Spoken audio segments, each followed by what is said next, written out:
The stars had never been kind to humanity. For 300 years, humans had reached out into the darkness hoping to find friends. They found only silence and scorn. Admiral Tai-Ho Kung stood alone in his office aboard the orbital station Hope's Light. Through the massive window, he could see Earth spinning slowly below. Blue oceans, green lands, white clouds. His home. The home of 12 billion souls who slept peacefully, not knowing what was coming. He was 57 years old. His hair had turned gray long ago. His face carried lines from decades of worry, but his eyes remained sharp. They had to be. He was the supreme commander of Earth's defense, and right now, defense seemed impossible on his desk. A holographic display showed the message that had arrived 3 hours ago. It was from the Velix Dominion, one of the most powerful empires in the galaxy. The message was simple. It said that human space was now claimed by the Velix. Humans could leave peacefully or be removed by force. There was no negotiation offered. No discussion. Just an order. Tai-Ho had seen this coming. Everyone who paid attention had seen it coming. The Galactic Collective, that grand alliance of 4,000 alien species, had never respected humanity. To them, humans were primitives, dirt dwellers. A young species that had only discovered faster than light traveled 2 centuries ago. They were beneath notice, and so, when the Velix began their expansion, no one cared that human colonies stood in their path. No one cared that millions of human lives were at risk. The galaxy simply looked away. The door behind Tai-Ho opened. He did not turn around. He knew who it was. "You saw the message," said a woman's voice. It was calm, but carried an edge of something darker. "I saw it," Tai-Ho replied. Dr. Hannah Yoon walked to stand beside him. She was younger than him, perhaps 40, with black hair pulled back tightly. Her white coat marked her as a scientist, but her eyes told a different story. They were the eyes of someone who had seen too much, who knew too much. She was the chief scientist of Project Voidbreaker. It was humanity's most closely guarded secret. For 60 years, the brightest minds on Earth had worked on it. They had created something terrible, something that should never exist. "The Council will not help us," Hannah said. It was not a question. "They never intended to help us," Tai-Ho answered. "We are not members of their collective. Our problems are not their problems." "That is what they will say. Then we must send the warning." Tai-Ho finally turned to look at her. "You know what happens after we warn them? If they do not listen, we must act. Are you ready for that?" Hannah was quiet for a long moment. "No," she said honestly. "I will never be ready. But I will do what must be done." Tai-Ho nodded slowly. He picked up a communication device from his desk. "Get me Minister Choi. Tell him to prepare the diplomatic channel. We send the first warning tonight." Across the solar system, Captain Ji-Ho Park sat in the command chair of his ship. The Silent Dawn. It was a small vessel, built for speed and stealth. Its mission was simple: watch the Velix and report what they did.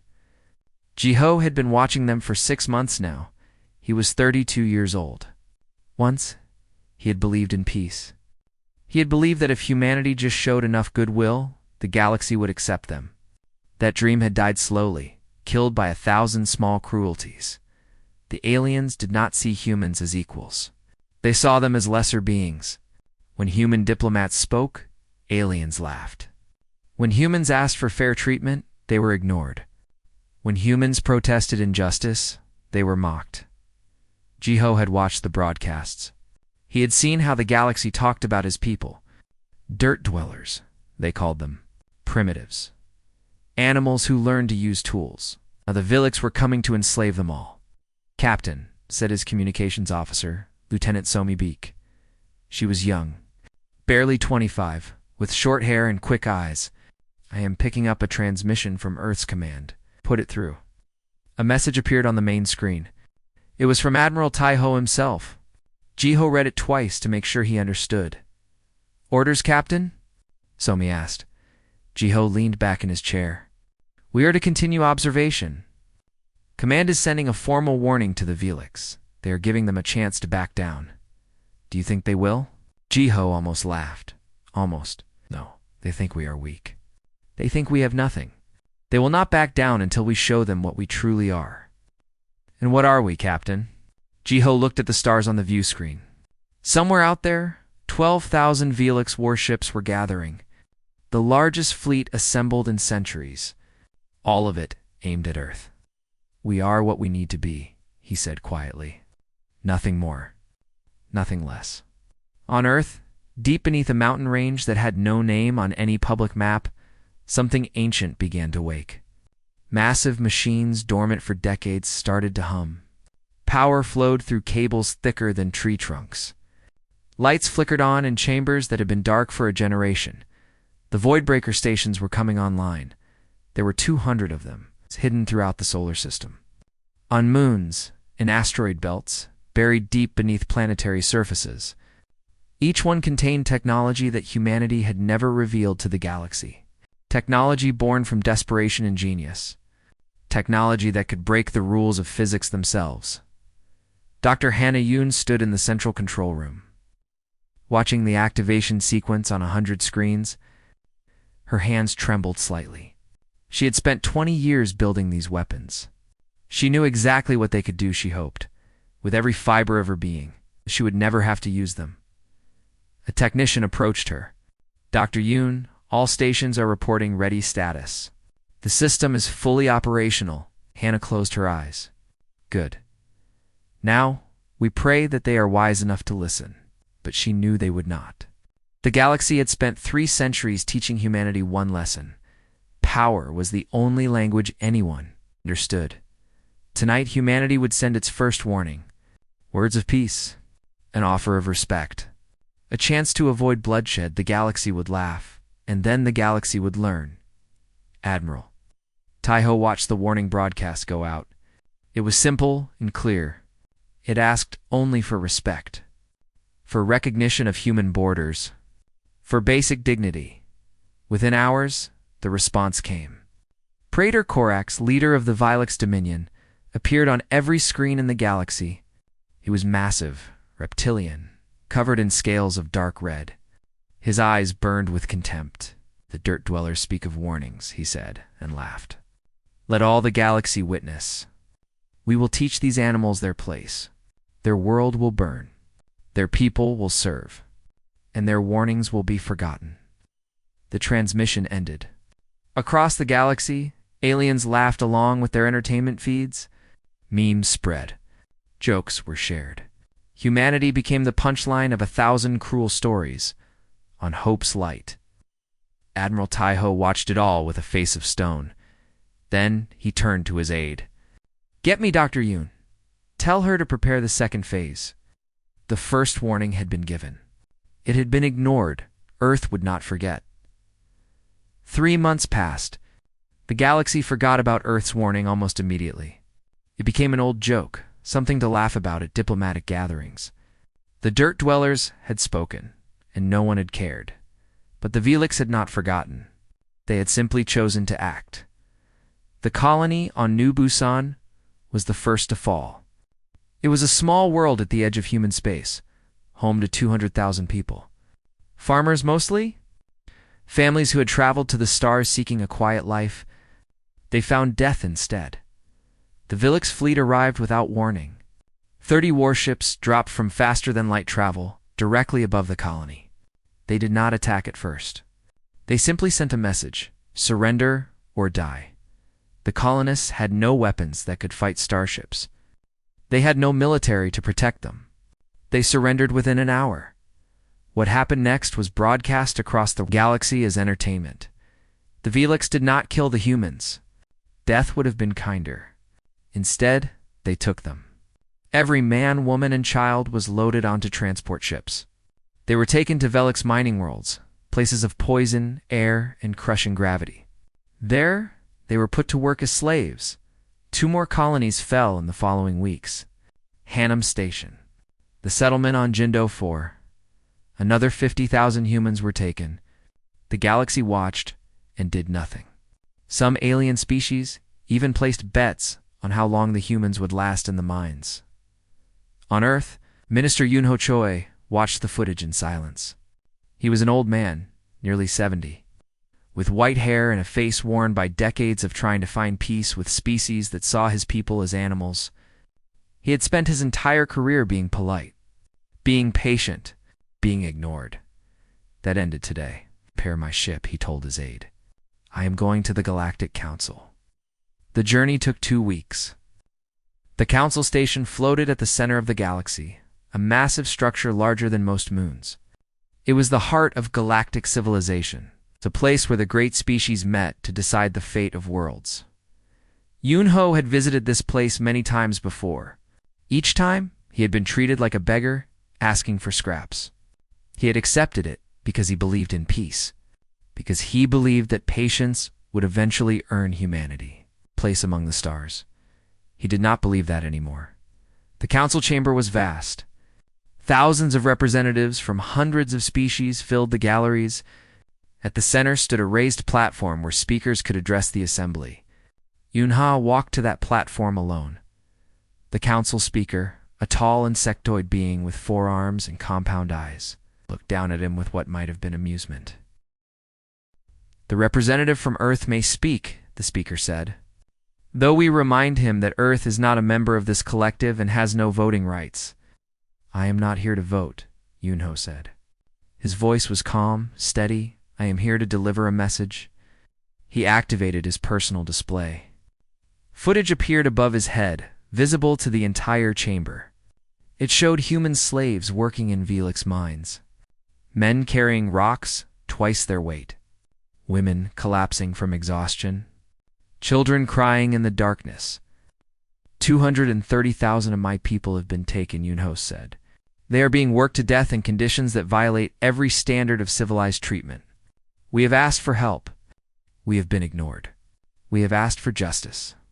We have been laughed at. The chamber was quiet. Not from sympathy, Yunho knew. From boredom. From annoyance that this primitive was wasting their time. "I am here to deliver humanity's second warning," Yunho continued. "Return our people within 30 cycles. All of them. Alive and unharmed. This is not a request. This is not a negotiation. This is a requirement." Finally, someone laughed. It was a Velix representative, a smaller version of Praetor Corax, standing in the upper galleries. "And if we do not?" the Velix asked. "What will the dirt dwellers do? Send more messages? Cry more tears?" Yunho looked up at him. For a long moment, he said nothing. Then, very quietly, he spoke. "If our people are not returned, there will be no third warning delivered in words. The third warning will be delivered in a language you will understand. And by the time you understand it, it will be too late." He turned and walked out of the chamber. Behind him, the gallery erupted in laughter, far away. On the bridge of the Silent Dawn, Lieutenant Somi Beek intercepted the broadcast from the council. She watched Minister Yunho deliver his warning. She watched the aliens laugh. "They are not going to listen," she said quietly. Captain Jiho stood beside her, his arms crossed. "No, they are not." "What do we do now?" Jiho looked at the navigation display. For 6 months, he had been tracking Velix fleet movements. He knew exactly where their armada was gathering. 12,000 capital ships. 50,000 support vessels. 3 million soldiers. All of it being positioned for an assault on Earth itself. "We do our job," he said. "We watch. We report. And when the time comes, we bear witness." Somi looked at him. Bear witness to what? Jiho did not answer. He did not have to. On Earth, the response to the Velix rejection arrived within hours. Praetor Corax himself sent a message. It was short and cruel. It showed footage of human slaves being beaten for working too slowly. At the end, Corax appeared on screen. "Yeah, warnings mean nothing," he said. "Your people belong to us now. Soon, all of your kind will serve the Velix. This is the natural order. The strong rule. The weak serve. Accept your place, dirt dwellers." Admiral Taiho watched the message alone in his office. His face showed nothing. His eyes showed everything. He activated his communicator. "Dr. Yoon. Report to the primary command center. Bring the activation codes." In her laboratory, Hannah Yoon heard the order. She had known this moment would come. She had prayed it would not. But prayers meant nothing to empires built on cruelty. She walked to her safe and opened it. Inside was a small device, no larger than her hand. It contained the codes that would activate the Voidbreaker system at full power. The codes that would end the Vilix threat forever, the codes that would change humanity forever. She picked up the device and held it for a long moment. Her hands were steady now. Fear had given way to something else. Something colder. Something necessary. God forgive us, she whispered. They have given us no choice. She walked out of the laboratory and did not look back. The second warning had been delivered. It had been ignored with contempt. Across the solar system, the Voidbreaker stations completed their final preparations. Power levels rose. Targeting systems locked onto coordinates that would soon be filled with enemy ships. And on Hope's Light, Admiral Taiho began drafting the third warning. The final warning. The warning that would be delivered not as a plea for peace, but as a promise of consequence. The galaxy had laughed at humanity for 300 years. The laughter was about to stop. The Vilix Armada arrived at the edge of the Sol system on a Tuesday morning. 62,000 ships dropped out of faster-than-light travel in perfect formation. It was the largest military force assembled in 500 years. Enough firepower to burn a dozen worlds. They positioned themselves just beyond the orbit of Mars, close enough to reach Earth within hours, far enough to show contempt for any defense humanity might offer. Praetor Korax stood on the bridge of his flagship, the Eternal Dominion. It was a ship 3 kilometers long, bristling with weapons that could crack planetary crusts. He looked at the blue dot in the distance. Earth, the homeworld of the creatures who had dared to threaten him. "Open a broadcast," he commanded. "Let all species witness the fall of the dirt dwellers." Across the galaxy, billions of beings tuned in to watch. Entertainment channels carried the signal. Betting pools opened. The odds were simple. How many hours until humanity surrendered? How many days until Earth burned? On Hope's Light, Admiral Taiho Kong watched the enemy fleet arrive. His flagship, the Unyielding, floated nearby. A vessel that seemed almost comically small compared to the wall of Vilix warships filling the viewscreen. "Sir," said Ensign Daewon Lee, a young man barely out of training. His voice trembled slightly. "The enemy fleet is requesting communication." "Ignore them," Taiho said calmly. "We will speak when we are ready to speak." He turned to his communications officer. "Open a channel. All frequencies, human and alien alike. I want every being in this galaxy to hear what I am about to say." The officer nodded. "Channel open, Admiral." Taiho straightened his uniform. He took a slow breath. Then he spoke. "To the Vilix Dominion and all who bear witness. This is Admiral Taiho Kong of the United Earth Defense Command." His voice carried across the stars. On 1,000 worlds, beings stopped what they were doing to listen. Some laughed. Some placed new bets. Some simply watched with the bored curiosity of those witnessing an execution. "You have enslaved our people," Taiho continued. "You have mocked our calls for peace. You have positioned weapons of war at our doorstep. We offered you respect. You gave us contempt. We offered you trade. You gave us chains. We offered you friendship. You gave us war." On the bridge of the Eternal Dominion, Praetor Korax laughed. "Listen to him," he said to his officers. "The animal speaks as if it has a choice." "This is humanity's third and final warning," Taiho said. His voice remained steady, almost soft. "Withdraw your forces and return our people within 1 standard hour. If you do not, we will demonstrate why our species has remained silent for so long."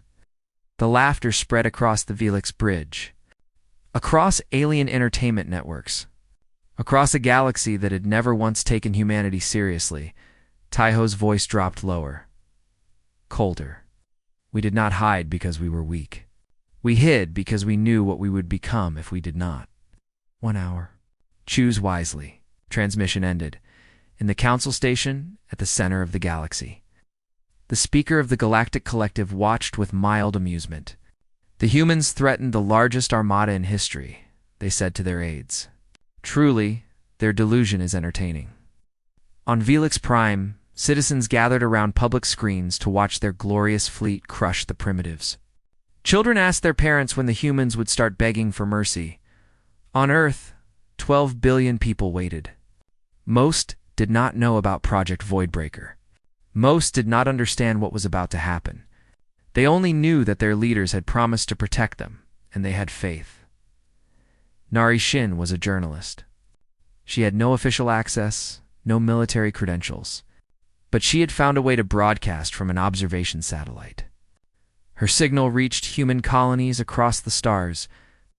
"This is Narration, reporting from Sol System," she said, her voice barely steady. "The Galax fleet has arrived. Admiral Taiho has given them 1 hour to withdraw. The hour is now passing." She looked at the screen showing the enemy armada. 62,000 points of light, each one a weapon of destruction. "I do not know what will happen," she admitted. "I only know that I will stay here. I will record everything. Whatever happens today, history will remember." The hour passed in silence. On the Eternal Dominion, Praetor Corax grew tired of waiting. "The hour is done," he announced. "The Dirt Dwellers have had their chance to surrender. Now we show them the price of defiance." He raised his hand. "All ships forward. Burn their world. Enslave what survives." 62,000 ships began to move. Their engines flared blue-white. Their weapons powered up. The wall of destruction advanced toward Earth. On Hope's Light, Ensign Daewon Lee watched the fleet approach. His hands shook. His heart pounded. He had trained for war his entire adult life, but nothing had prepared him for this. "Sir," he said, his voice cracking, "the enemy is advancing. They have crossed the outer perimeter." Admiral Taiho stood perfectly still. He watched the enemy ships grow closer on the view screen. "Closer. Closer, sir. They are crossing the Mars orbital line." Still Taiho did not move. "Sir, they are entering the activation zone. If we are going to act, it must be now." Taiho closed his eyes. For a moment, he saw his home, a small house by a river. His wife, long dead. His children, grown now, waiting on Earth below. He saw the blue skies of his childhood, the laughter of friends, the simple joys of a life he had sacrificed for duty. He opened his eyes. "Dr. Yoon," he said quietly, "light the void." Deep beneath Earth's surface, Hannah Yoon sat at the master control console. Her finger hovered over the activation key. Around her, technicians worked in silence, their faces pale with knowledge of what was about to happen. The Voidbreaker system was not a weapon in any traditional sense. It did not fire projectiles. It did not launch missiles. It did something far worse. It folded space itself. 60 years of research had led to this moment. Humanity had discovered something that no other species had found, a way to create controlled gravitational singularities, micro-black holes that could exist for fractions of a second, long enough to destroy anything caught within their radius, short enough to prevent catastrophic chain reactions. It was a weapon that broke the laws of physics, a weapon that should not exist. "Doctor," said a technician, "all stations report ready. The system is awaiting your command." Hannah looked at the screen. She could see the Galax fleet, 62,000 ships advancing on her home. She could see the people they had enslaved, the colonies they had burned, the contempt they had shown for everything she loved. She pressed the key. "God forgive us all," she whispered. Across the solar system, 200 hidden stations fired simultaneously. Space rippled, reality bent, and 62,000 ships suddenly found themselves caught in a trap beyond their comprehension. The galaxy was about to learn why humanity had hidden for so long, and why they should have listened when they had the chance. 7 seconds. That was all it took. On the bridge of the Eternal Dominion, Praetor Corax saw the first flash of light. It appeared directly beside his flagship, a pinpoint of absolute darkness surrounded by a ring of fire. His brain could not understand what he was seeing. His mouth opened to give an order. No sound came out. Then the darkness reached out and touched his ship. The Eternal Dominion was 3 kilometers long. It was made of metals that could withstand nuclear strikes. It had shields that could deflect asteroid impacts. None of that mattered. The micro-black hole lasted exactly 0.3 seconds. In that time, it compressed the flagship into a sphere no larger than a grain of sand. 300,000 Galax soldiers died before their nervous systems could register pain. Praetor Corax, conqueror of 12 worlds, ceased to exist between one heartbeat and the next. It happened everywhere at once. 62,000 ships. 62,000 points of absolute darkness appearing in the void. 62,000 vessels being crushed into nothingness by forces no species had ever imagined possible. On the observation satellite, Narration watched through her camera. Her hands shook so badly she could barely hold her equipment steady. Later, she would describe what she saw, but words would never capture it fully. The Galax fleet simply disappeared. One moment. 62,000 warships filled the space between Mars and Earth. The next moment, there was only empty vacuum and fading light. 3 million soldiers, thousands of weapons that could have burned worlds. The greatest armada in galactic history, gone. In 7 seconds. On Hope's light. Ensign? Daewon Lee stared at his sensor display. The readings made no sense. His training had not prepared him for this. Nothing could have prepared anyone for this. Ow. Sir, he said, his voice hollow. The enemy fleet is? The enemy fleet is gone. Admiral Taiho said nothing. He stood motionless, watching the view screen where moments ago an armada had been preparing to destroy his world. Now there was only stars. Confirmed, said another officer. No enemy signatures detected. No debris, no survivors. The Galax armada has been completely eliminated. Still, Taiho said nothing. Lieutenant Somi Beek was monitoring communications from her station on the Silent Dawn. Hidden in the asteroid belt, she had been recording every alien transmission, preparing to document humanity's final stand. Now she listened to something else entirely. Silence.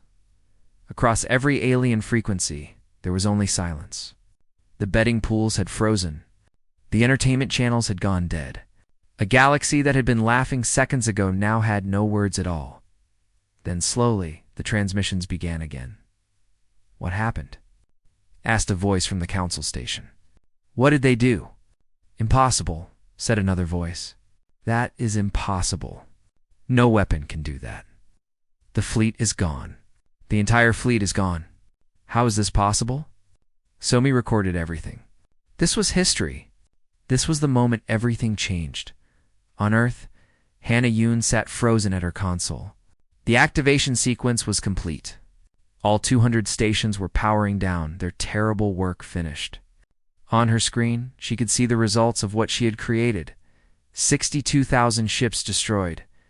3 million lives ended. All in less time than it took to draw breath, she had saved humanity. She had also become something she never wanted to be. Tears ran down her face. She did not bother to wipe them away. A technician approached her carefully. Dr. Yoon, the Admiral is asking for a status report. Tell him it worked, she said. Her voice was empty. Tell him it worked perfectly.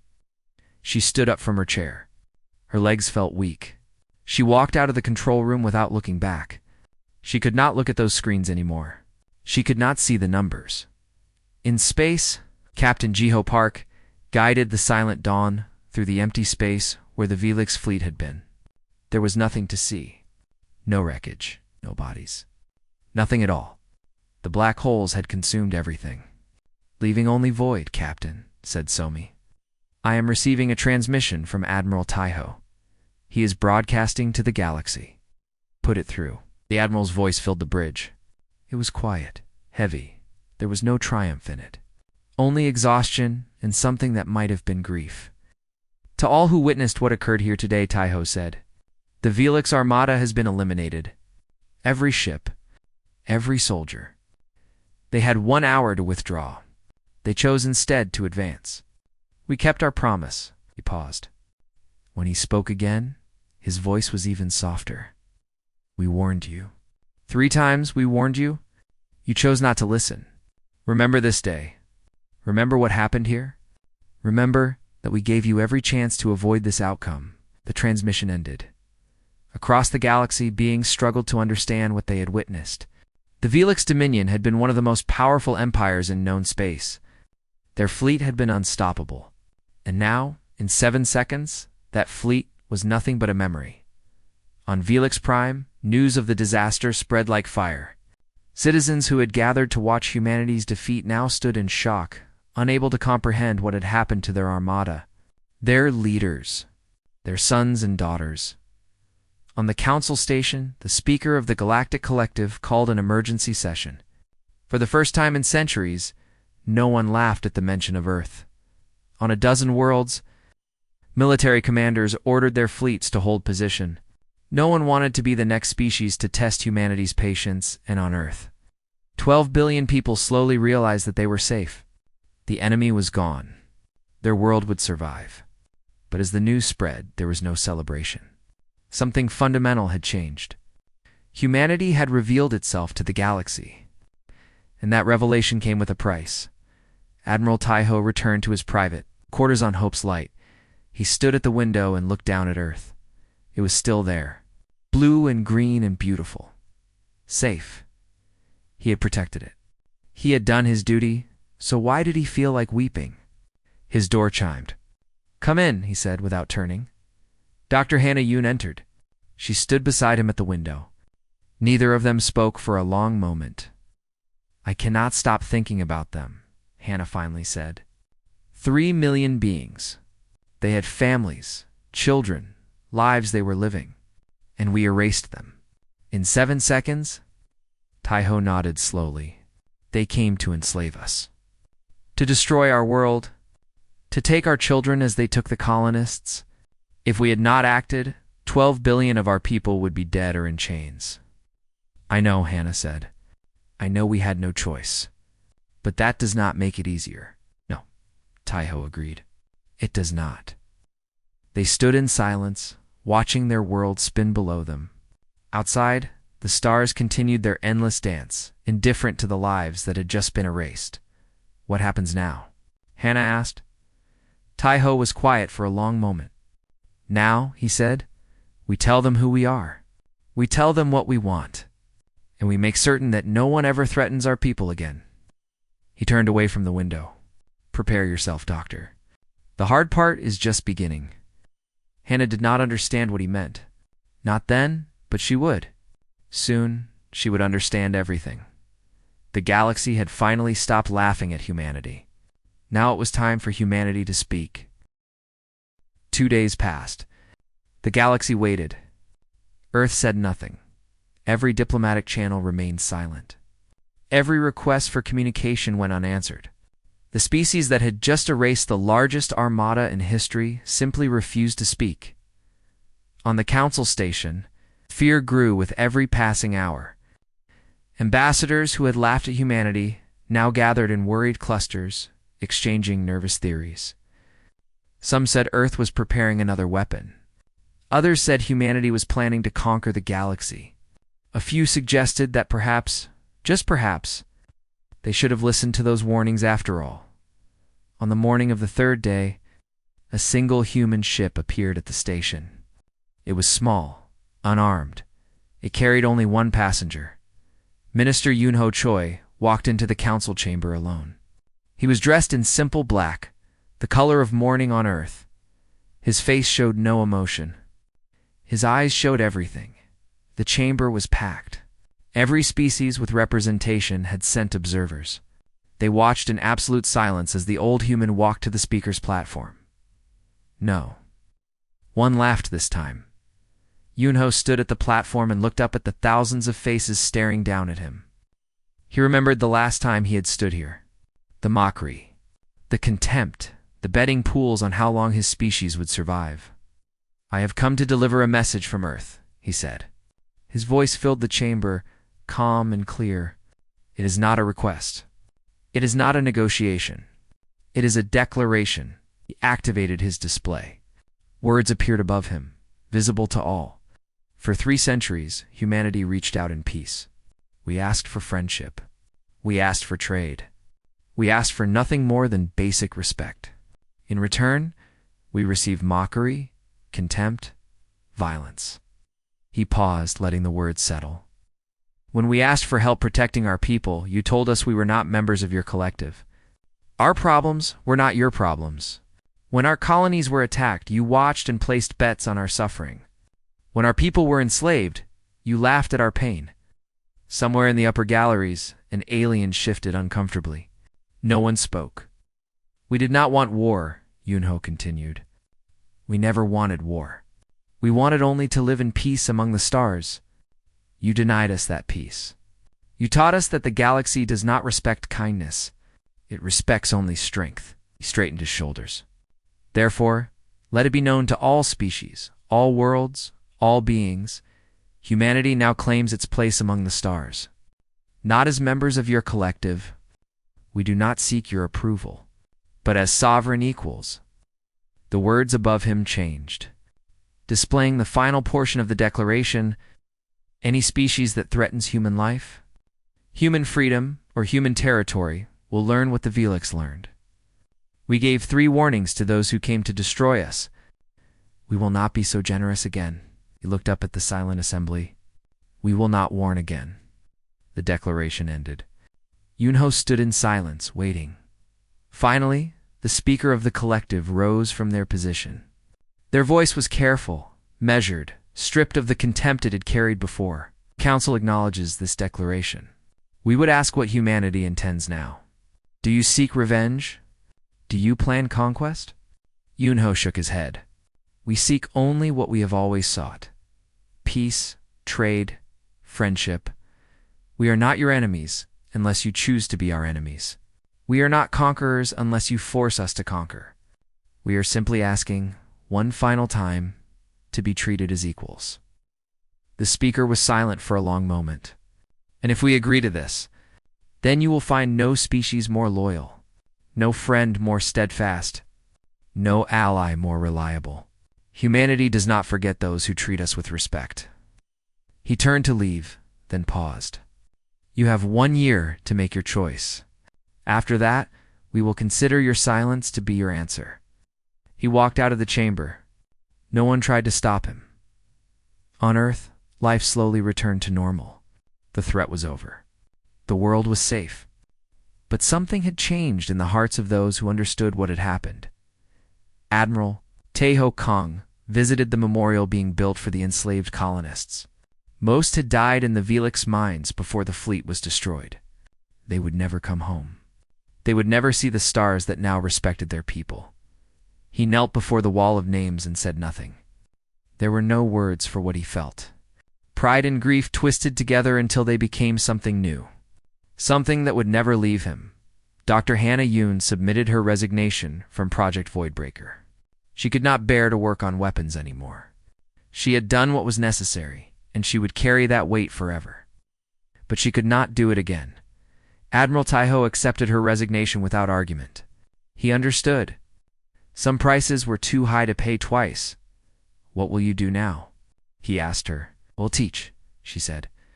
Young scientists. I will teach them about ethics, about responsibility, about the weight of power.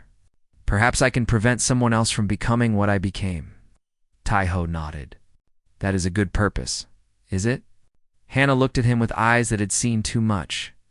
I saved humanity, but I do not know if I saved our humanity. We have become something new, something the galaxy fears. Is that who we wanted to be? Taeho considered the question for a long time. No, he finally said. It is not who we wanted to be, but it is who we needed to be. Sometimes survival requires becoming something we never imagined.